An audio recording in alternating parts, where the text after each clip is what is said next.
Hi everyone, Ben Mosier here to help you make sense of this weird world. Today we're going to talk about evolution and specifically what it's like to be in Genesis.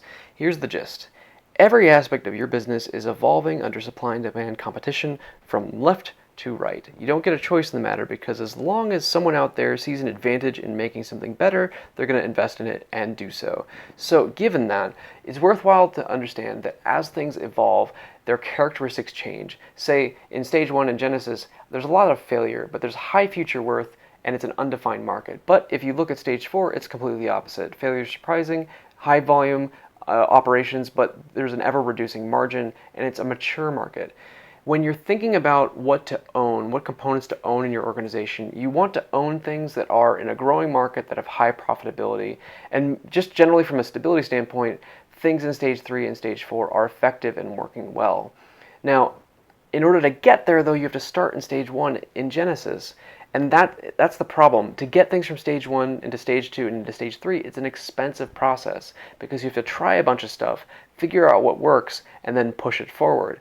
So the focus in stage 1 is to reduce the cost of change because you're going to have to keep trying different things and change is more dynamic. There's a lot of different things to change. It's not just simple process improvement. It's literally, is this working? No, let's try something completely different.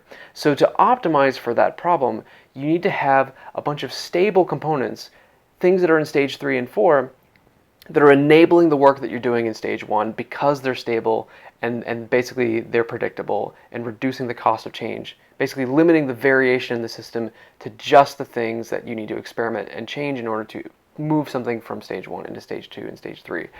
So what I'd like you to do is think about the parts of your organization and think about where along this axis, along stage 1, stage 2, stage 3, and stage 4, the parts of your business are. You'll notice that there are different parts in different stages, and that's okay. And what I want you to pay particular attention to is the parts that are in stage 1 or maybe stage 2.